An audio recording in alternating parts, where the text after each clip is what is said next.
If I could only figure out how to get my team motivated. We are never going to get this project done on time. Oh my God, my payroll numbers are insane.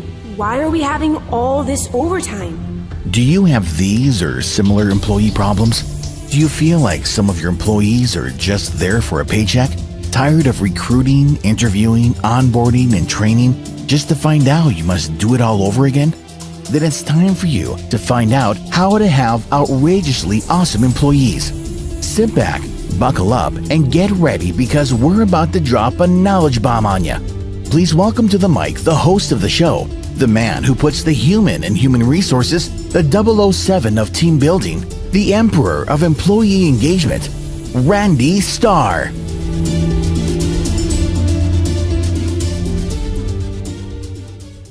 Okay, guys, welcome to another edition of How to Have Outrageously Awesome Employees.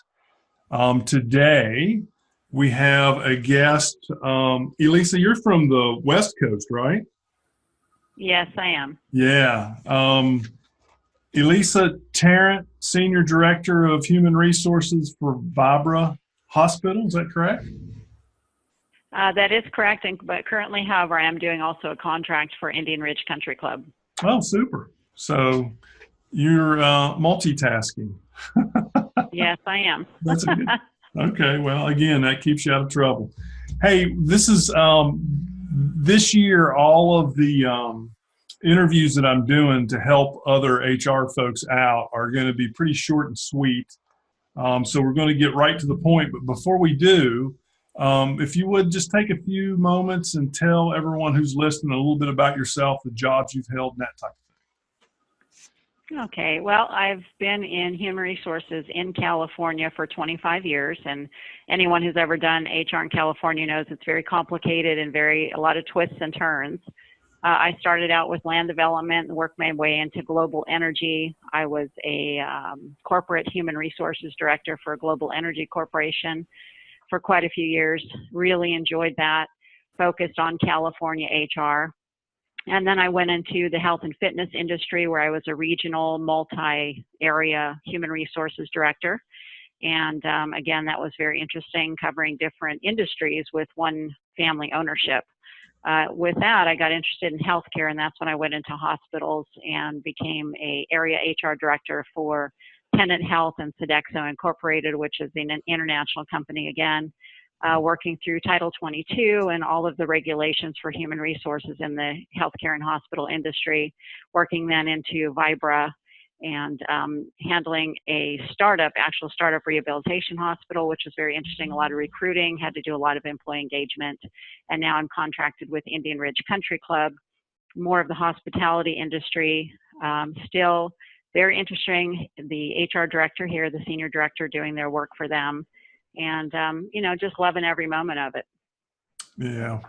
I have a big hospitality background myself, and it's a different world for sure. It is. You've got quite the diverse career. Energy, health and fitness, hospitality, healthcare. That's pretty diverse. And yeah. I have heard, you mentioned California was a little different to navigate. I have heard that in the past. It is. Yeah. So very good. Okay. So all of the industries that you worked in sound like they were pretty labor intensive. Definitely. In those labor intensive industries, like the ones that you've worked in, there's always a lot of employee related challenges. What do you believe to be the biggest challenge? And then after you identify that challenge, tell us what you do to overcome that challenge. I think the biggest challenge, I've stuck with a saying that I learned long ago from a mentor that was a multimillionaire. And he said, budgets come and go, even companies come and go, but culture is the one thing that will stand. And it'll either stand negative or it'll stand positive in a company. So the biggest challenge is getting a culture, especially with so much diversity. We have generation millennials, we have generation X, we have, the baby boomers, they're all mixed in. So the culture is, you've got the old school mentalities and you have the new millennials. And, it really was the biggest challenge, is getting those cultures to mesh into one cooperative team building culture. That is and was the biggest challenge. But I found that really working and getting training into the managers, the department heads of each department, on how to deal with such a diverse culture, in this 2017 through 2019, it's been a very diverse culture. Building them up in their communication and deliverance of training and of managing their employees really changed it, because no matter what the culture or what background they came from, everybody wants to be treated with respect. They want to be listened to. They want to be heard. So that's, that may seem simple to many people listening, but with 25 years under my belt, I've tried it all. I've seen it all. And I can tell you that the communication training and helping managers to communicate and bridge the gap with their employees helps the employees to bridge the gap with each other, because we have younger ones that are uncomfortable with older ones, and we have older ones that are uncomfortable with the technology. And I found that the communication training to management and employees, helping the managers learn how to communicate with those employees, set the example for the employees communicating with one another. And it reduced turnover tremendously, increased productivity, and really became a happier place to work. So that culture is always the biggest challenge, because if you can't have happy workers, they're not productive. They're not productive. The bottom line, the money is affected. The company is affected. So that's always been my focus. That is awesome. Communications is the number one thing. I mean, along with the other things that you mentioned, training and respect and all the other aspects of employee engagement, if you aren't a sound communicator, you can't do the others. Absolutely. That's amazing. I really agree with everything you said there. That's just phenomenal. So you've already mentioned that you were busy. I mean, you're doing two things. So we know you're double busy. But HR professionals over the progression of HR in business over the last, I guess, 10, 15 years, that has changed so much from, way back in the day where it was basically just record keeping for employee records to what it is today, which is basically a business partner and an attorney at the same time. Sometimes it feels like. So you guys are super busy. You've got so many responsibilities in so many different areas of any given business. How do you find time to keep, employee engagement programs going? Well, a lot of people talk about time management. I actually teach my staff that reports to me, HR teams, task management.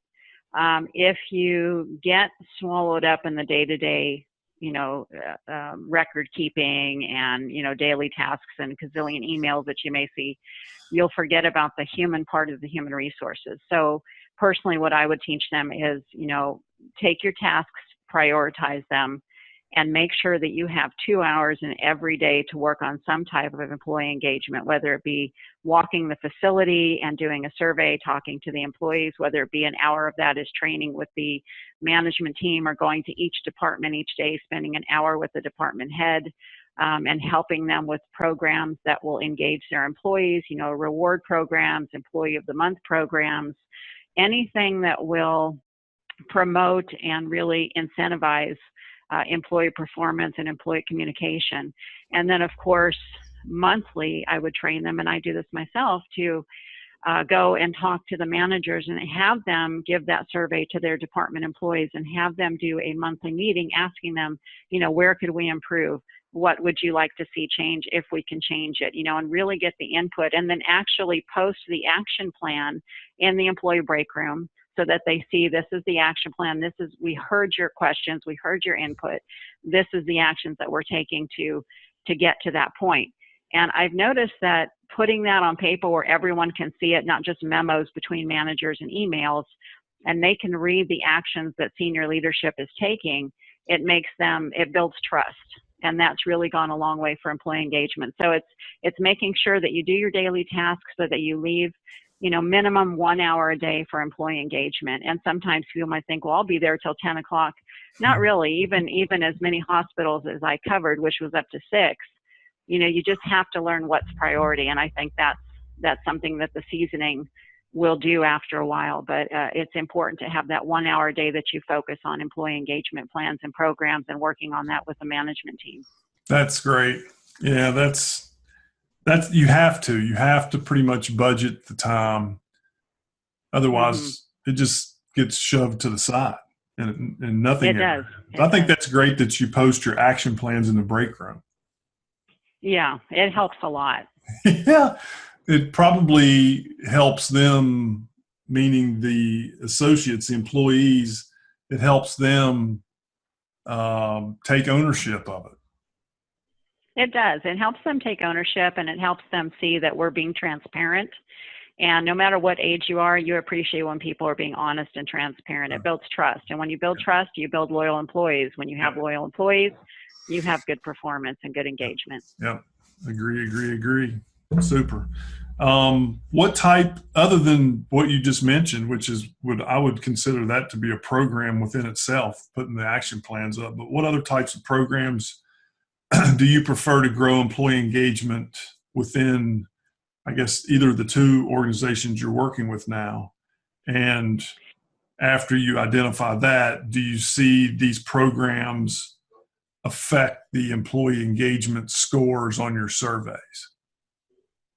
I do. One of the big programs that's, it's been around forever, of course, is the Employee of the Month program, but I have experimented in changing what the reward is. At first we had an employee store where they could purchase things online. And then I tried just a gift card that they could spend anywhere. And then I would try, a card for dinner and a movie. And the greatest rewards, that panned out was the gift card that they could spend where they wanted. Right. And I did notice performance levels going up because of that. And that's a basic program. I mean, we do things, what I'd recommend is monthly, call it a potluck, call it a luncheon, whatever you want to do for your employees. Upon new hire, we would buy lunch for all of the new hires the first week.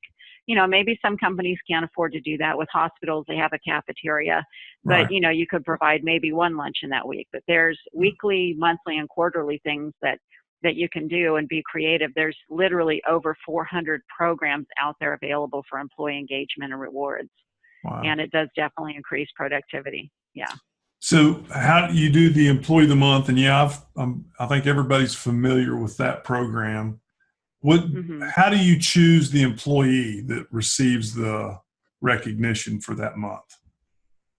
Well, I of course get together with all of the department managers and heads, and I ask them to submit their nomination.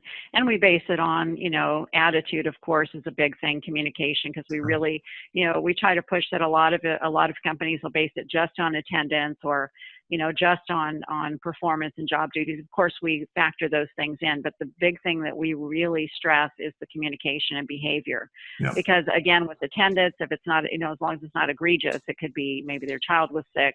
But with the behavior and communication, we have that department head, pick their nomination, and then we have them kind of speak to their coworkers and get their input.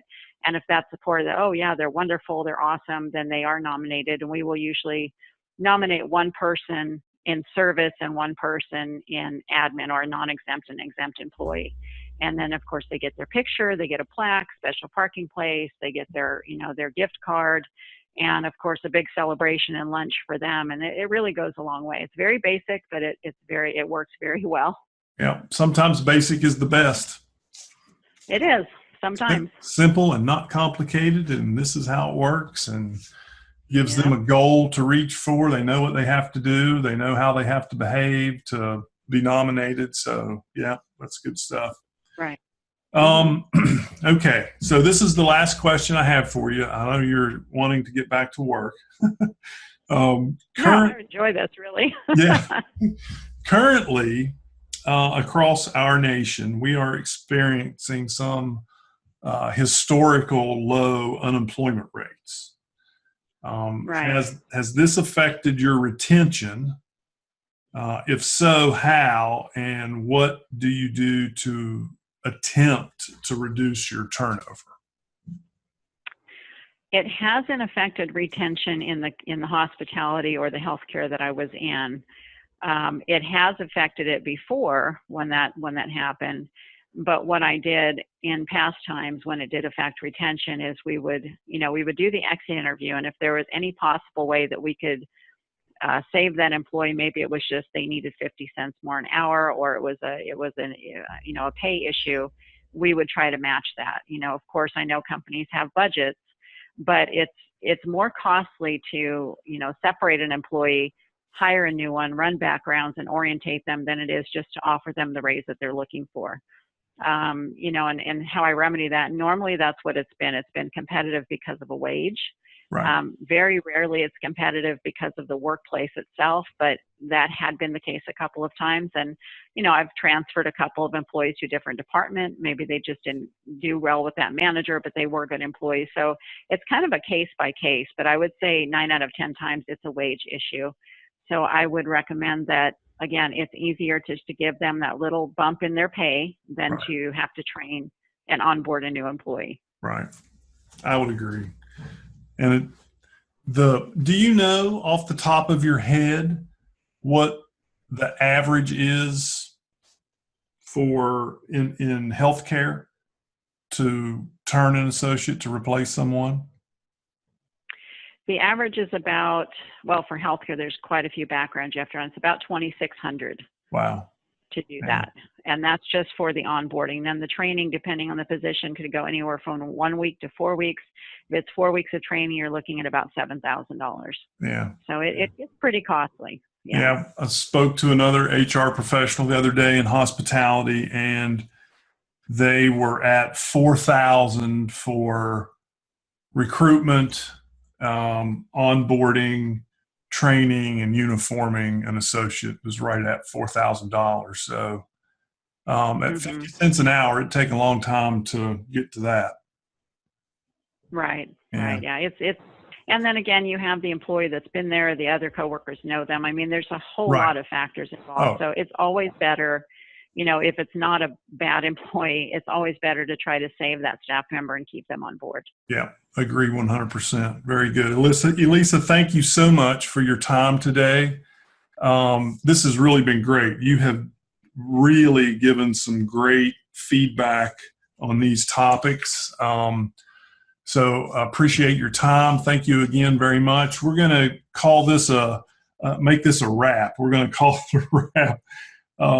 Okay. For those of you who are listening, and make sure you hit the subscribe button so every time we publish a new interview, you will be notified of that. So thanks very much, and you guys have a great day. Bye for now.